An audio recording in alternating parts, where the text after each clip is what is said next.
ಎಲ್ಲ ಕನ್ನಡಿಗರಿಗೂ ಕೂಡ ಶಬೀರ್ ಕನ್ನಡಿಗ ಯೂಟ್ಯೂಬ್ ಚಾನೆಲ್ಗೆ ಸ್ವಾಗತ ಅಂತ ಹೇಳ್ತೀನಿ. ಗೈಸ್, ಇವತ್ತು 2025 ಅಂತಂದ್ರೆ ಕರೆಕ್ಟ್ ಆಗಿ 42 ವರ್ಷಗಳ ಹಿಂದೆ ನಮ್ಮ ಭೂಮಿ ಮೇಲೆ ಇಂಟರ್ನೆಟ್ ಅನ್ನೋದು ಆರಂಭ ಆಗುತ್ತೆ.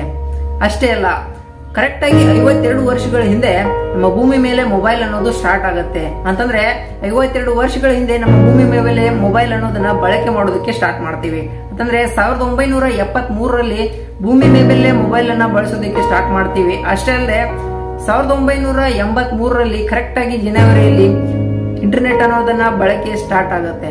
ಇಂದು ನಾವೆಲ್ಲರೂ ಒಂದು ಹೊತ್ತಿನ ಊಟ ಬಿಟ್ಟಿರ್ತೀವಿ, ಆದ್ರೆ ಮೊಬೈಲ್ ಅನ್ನ ಬಿಟ್ಟಿರೋದಕ್ಕೆ ಸಾಧ್ಯನೇ ಇಲ್ಲ. NDTV, the times of India, the economic times ನಂತ ಕೆಲವೊಂದಿಷ್ಟು ನ್ಯೂಸ್ ಔಟ್ಲೆಟ್ಸ್ ಗಳು ಕೊಡುವಂತ ಒಂದು ರಿಪೋರ್ಟ್ ಪ್ರಕಾರ ನಮ್ಮ ಭಾರತೀಯರಾಗಿರುವಂತ ನಾವು ಅಂತಂದ್ರೆ ಸ್ಮಾರ್ಟ್ ಫೋನ್ ಗಳನ್ನು ಹೊಂದಿರುವಂತ ನಮ್ಮ ಭಾರತೀಯರು ಒಂದು ದಿನಕ್ಕೆ ಕನಿಷ್ಠ ಅಂದ್ರೂ 2617 ಬಾರಿ ಮೊಬೈಲ್ ಸ್ಕ್ರೀನ್ ಅನ್ನ ಟಚ್ ಮಾಡ್ತೀವಿ. ಈ ಇಂಟರ್ನೆಟ್ ಅನ್ನೋದು ನಮ್ಮ ಭಾರತೀಯರನ್ನ ಅಷ್ಟೇ ಅಲ್ಲದೆ ಇಡೀ ನಮ್ಮ ಜಗತ್ತಿನ ತುಂಬಾ ಪ್ರತಿಯೊಬ್ಬ ವ್ಯಕ್ತಿಯನ್ನು ಕೂಡ ಈ ರೀತಿ ವಶಪಡಿಸಿಕೊಂಡಿದೆ. ಅಂತಂದ್ರೆ ಯಾವ ರೀತಿ ಅಂತ ಹೇಳ್ಬೇಕಂತಂದ್ರೆ, ನಮ್ಮ ಇಂಡಿಯಾದಲ್ಲಿ ಆಗಲಿ ಹೊರಗಡೆ ಆಗಿರ್ಲಿ ಎಜುಕೇಟೆಡ್ ಆಗಿರುವಂತ ಯಾವ ಒಬ್ಬ ವ್ಯಕ್ತಿಯು ಕೂಡ ಒಂದು ವರ್ಷದವರೆಗೆ ಅಥವಾ ಒಂದು ದಿನದವರೆಗೆ ಕೂಡ ಮೊಬೈಲ್ ಅನ್ನ ಹೊರತುಪಡಿಸಿ ತನ್ನ ಜೀವನವನ್ನ ಊಹೆ ಕೂಡ ಮಾಡ್ಕೊಳ್ಳೋದಕ್ಕಾಗಲ್ಲ. ಎಲ್ರಿಗೂ ಕೂಡ ಶುಭಾಶಯ ಹೇಳ್ತೀನಿ. ಯಾಕೆಂತಂದ್ರೆ ನನ್ನನ್ನು ಸೇರಿಸಿಕೊಂಡು 2024ರಲ್ಲಿ EY ಮತ್ತು FCCI ಹೊರಡಿಸಿರುವಂತಹ ಒಂದು ರಿಪೋರ್ಟ್ ನ ಪ್ರಕಾರ 2024ರ ಒಂದು ವರ್ಷ ಪೂರ್ತಿ ಒಳಗಡೆ ನಮ್ಮ ಭಾರತೀಯರಾಗಿರುವಂತಹ ನಾವು ಇಲ್ಲಿವರೆಗೆ 1.1 ಟ್ರಿಲಿಯನ್ ಅವರ್ಸ್ ಗಳಷ್ಟು, ಅಂತಂದ್ರೆ ಒಂದು ವರ್ಷದೊಳಗಡೆ ನಮ್ಮ ಎಲ್ಲ ಭಾರತೀಯರು ಸೇರಿ 1.1 ಟ್ರಿಲಿಯನ್ ಗಂಟೆಗಳಷ್ಟು ಸಮಯನ ಇಂಟರ್ನೆಟ್ ಅಲ್ಲಿ ಹಾಳು ಮಾಡಿದೀವಿ. ಅಂತಂದ್ರೆ ಪ್ರತಿಯೊಬ್ಬ ವ್ಯಕ್ತಿಯ ತಲೆ ಮೇಲೆ ಹೊಡೆದ್ರೆ ಪ್ರತಿಯೊಬ್ಬ ವ್ಯಕ್ತಿಯು ಕೂಡ ನಮ್ಮ ಭಾರತದಲ್ಲಿ ಒಂದು ದಿನಕ್ಕೆ 5 ಗಂಟೆಗಳಷ್ಟು ಸಮಯವನ್ನ ಮೊಬೈಲ್ ನಲ್ಲಿ ಕಳೆದಿದೀವಿ. ಅಂತಂದ್ರೆ ನೀವು ವಿಚಾರ ಮಾಡಿ, ಒಂದು ದಿನಕ್ಕಿರುವಂತ 24 ಗಂಟೆ ಸಮಯದೊಳಗಡೆ 5 ಗಂಟೆ ಇಂಟರ್ನೆಟ್ ಅಲ್ಲಿ ಕಳೆದ್ರೆ ನಮ್ಮ ಭಾರತೀಯರಾಗಿರುವಂತ ನಮಗೆ ಇನ್ನೆಲ್ಲಿ ಟೈಮ್ ಸಿಗುತ್ತೆ? ನಾವು ಇಷ್ಟೆಲ್ಲ ಸಮಯವನ್ನು ಮೊಬೈಲ್ ನಲ್ಲಿ ಕಳೆದಿರೋದು ಏನೋ ಒಂದು ದೊಡ್ಡ ಪ್ರಾಬ್ಲಮ್ ಅಲ್ಲ. ನಿಜವಾಗಿರುವಂತ ಪ್ರಾಬ್ಲಮ್ ಗಳನ್ನ ಇವಾಗ ಹೇಳ್ತಾ ಹೋಗ್ತೀನಿ ಅಂತ ಕೇಳಿ. ನಾನಿವಾಗ ನಿಮ್ಗೆ ಹೇಳ್ತಾ ಇರೋದನ್ನ ನೀವು ಕೇಳ್ತಾ ಹೋದ್ರೆ ಇಂಟರ್ನೆಟ್ ಅನ್ನೋದು ಮಾನವನನ್ನ ಯಾವ ರೀತಿ ಹೇಗೆ ವಶಪಡಿಸಿಕೊಂಡಿದೆ ಅನ್ನೋದನ್ನ ನಿಮ್ಗೆ ಇವಾಗ ಅರ್ಥ ಆಗ್ತಾ ಹೋಗುತ್ತೆ. ಇಂಟರ್ನೆಟ್ ಮನುಷ್ಯನ ಮೇಲೆ ವಹಿಸಿರುವಂತ ಅಶ್ಲೀಲತೆಯ ಒಂದು ಬಲೆ. ಜಗತ್ತಿನಲ್ಲಿ ಈ ಮೊಬೈಲ್ ಅನ್ನೋದು ಇರೋದ್ರಿಂದ, ಜೊತೆಗೆ ಈ ಇಂಟರ್ನೆಟ್ ಅನ್ನೋದು ಇರೋದ್ರಿಂದ ಇಡೀ ಈ ಜಗತ್ತಿನ ಮೇಲೆ 11% ಪುರುಷರು ಮತ್ತು 3% ಮಹಿಳೆಯರು ಈ ಒಂದು ಅಶ್ಲೀಲ ವಿಡಿಯೋಗಳಿಗೆ ಅಡಿಕ್ಟ್ ಆಗಿದ್ದೀವಿ. ಅಷ್ಟೇ ಅಲ್ಲ, 69% ಪುರುಷರು ಮತ್ತು 40% ಮಹಿಳೆಯರು ಇವತ್ತು ಅಶ್ಲೀಲ ವಿಡಿಯೋಗಳನ್ನ ಇಂಟರ್ನೆಟ್ ಅಲ್ಲಿ ನೋಡ್ತಾ ಇದ್ದೀವಿ. ಇದಕ್ಕಿಂತ ದುಃಖಕರ ವಿಷಯ ಏನಪ್ಪಾ ಅಂತಂದ್ರೆ, ಇಡೀ ಈ ಜಗತ್ತಿನಲ್ಲಿ 93% ಹುಡುಗರು ಅಂತಂದ್ರೆ ಟೀನೇಜ್ ಹುಡುಗರು, ಅಷ್ಟೇ ಅಲ್ಲದೆ 63% ಟೀನೇಜ್ ಗರ್ಲ್ಸ್ ಗಳು ಇವತ್ತು ಇಂಟರ್ನೆಟ್ ನಲ್ಲಿ ಅಶ್ಲೀಲ ವಿಡಿಯೋಗಳಿಗೆ ಅಡಿಕ್ಟ್ ಆಗ್ತಾ ಇದ್ದೀವಿ. The percentile weakness of eyes due to screen time. ನಮಗೆ ಗೊತ್ತಿಲ್ಲದೆ ಮೊಬೈಲ್, ಕಂಪ್ಯೂಟರ್ ಹಾಗೂ ಇದೇ ರೀತಿಯಾಗಿರುವ ಸಾಕಷ್ಟು ಇಂಟರ್ನೆಟ್ ಡಿವೈಸ್ ಗಳಲ್ಲಿ ನಾವು ಯಾವುದೇ ಒಂದು ವಿಷಯದಲ್ಲಿ ನಮ್ಮನ್ನು ನಾವು ತೊಡಗಿಸಿಕೊಂಡು ಬಹಳಷ್ಟು ಸಮಯದವರೆಗೆ ಎಕ್ಸ್ಟ್ರಾರ್ಡಿನರಿ ಆಗಿರುವಂತಹ ಈ ಒಂದು ಲೈಟ್ ಪೊಟೆನ್ಶಿಯಲ್ ಗೆ ನಮ್ಮ ಕಣ್ಣುಗಳನ್ನ ಒಡ್ಕೊಳ್ತೇವೆ. ಅದು ಕೂಡ ಸೇಮ್ ಡಿಸ್ಟೆನ್ಸ್ ನಿಂದ. ಇದೇ ಕಾರಣದಿಂದ ದ ಎಕನಾಮಿಕ್ ಟೈಮ್ಸ್ ನವರು ಒಂದು ಸರ್ವೆಯನ್ನ ಮಾಡಿ ಒಂದು ರಿಪೋರ್ಟ್ ಅನ್ನ ನೀಡುತ್ತಾರೆ.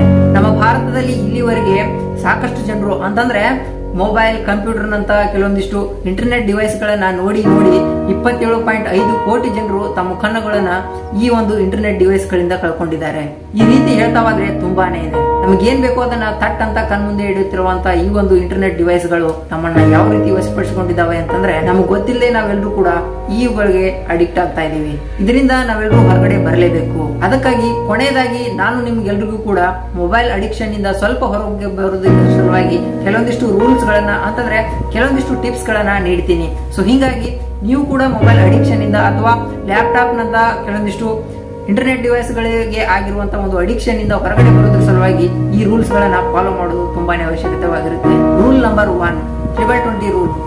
ಪ್ರತಿ 20 ನಿಮಿಷಕ್ಕೊಮ್ಮೆ ನಾವು ಸ್ಕ್ರೀನ್ ಅನ್ನ ನೋಡಿ ಪ್ರತಿ 20 ನಿಮಿಷಕ್ಕೊಮ್ಮೆ ಬರೀ 20 ಸೆಕೆಂಡ್ ನ ಒಂದು ಸಣ್ಣದಾಗಿರುವಂತಹ ಒಂದು ಬ್ರೇಕ್ ಅನ್ನ ತೆಗೆದುಕೊಳ್ಳಿ.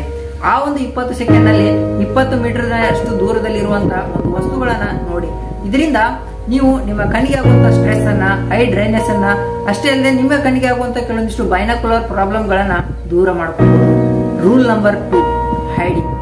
ನಿಮ್ಮನ್ನ ಪದೇ ಪದೇ ನೋಟಿಫಿಕೇಶನ್ ಮೂಲಕ ಕರೆಯುವಂತ ಈ ಒಂದು ಡಿವೈಸ್ ನಲ್ಲಿರುವಂತಹ ನೋಟಿಫಿಕೇಶನ್ ಅನ್ನ ಆಫ್ ಮಾಡಿಬಿಡಿ.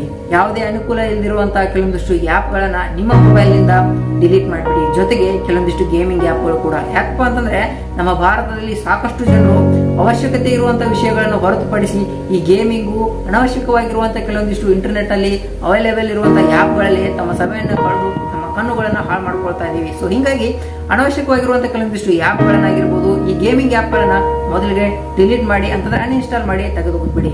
ಸಾಧ್ಯವಾದಷ್ಟು ಕೆಲವೊಂದಿಷ್ಟು ನಿಮ್ಮ ಸುತ್ತಮುತ್ತಲ ಇರುವಂತಹ ಜನರೊಂದಿಗೆ ಬೆರೆಯೋದಕ್ಕೆ ಪ್ರಯತ್ನವನ್ನು ಮಾಡಿ. ರೂಲ್ ನಂಬರ್ 3, ಡೈವರ್ಟಿಂಗ್ ಅಂತಂದ್ರೆ ಕೆಲಸ ಇಲ್ದಿರೋ ಸಮಯದಲ್ಲಿ, ಅಂತಂದ್ರೆ ನಿಮ್ಮ ಇಂಟರ್ನೆಟ್ ಡಿವೈಸ್ ಗಳಲ್ಲಿ ನಿಮ್ದು ಒಂದು ಅವಶ್ಯಕತೆ ಆಗಿರುವಂತಹ ಕೆಲಸ ಇಲ್ದಿರೋ ಸಮಯದಲ್ಲಿ ಅನವಶ್ಯಕ ವಿಡಿಯೋಗಳನ್ನ, ರೀಲ್ಸ್ ಗಳನ್ನ ನೋಡೋದನ್ನ ಹೊರತುಪಡಿಸಿ ನೀವು ಕೆಲವೊಂದಿಷ್ಟು ಹೊರಗಿನ ಕೆಲಸಗಳಲ್ಲಿ ನಿಮ್ಮನ್ನ ತೊಡಗಿಸಿಕೊಳ್ಳೋದಕ್ಕೆ ಪ್ರಯತ್ನ ಮಾಡಿ. ಅಂತಂದ್ರೆ ಕೆಲವೊಂದಿಷ್ಟು ಗೇಮಿಂಗ್ ಆಗಿರ್ಬೋದು, ಅಂತಂದ್ರೆ ಔಟ್ಡೋರ್ ಗೇಮಿಂಗು, ಅಂತಂದ್ರೆ ಮೊಬೈಲ್ ಅನ್ನ ಹೊರತುಪಡಿಸಿ, ಇಂಟರ್ನೆಟ್ ಅನ್ನ ಹೊರತುಪಡಿಸಿ ಆಡುವಂತ ಕೆಲವೊಂದಿಷ್ಟು ಗೇಮಿಂಗ್ ಗಳಲ್ಲಿ, ಓದೋದ್ರಲ್ಲಿ, ಬರೆಯೋದ್ರಲ್ಲಿ, ಕಲೆಗಳಲ್ಲಿ ಸಾಕಷ್ಟು ಕೆಲಸಗಳಿದಾವೆ. ಅವುಗಳಲ್ಲಿ ನಿಮ್ಮನ್ನ ನೀವು ತೊಡಗಿಸಿಕೊಳ್ಳೋದಕ್ಕೆ ಪ್ರಯತ್ನ ಮಾಡಿ.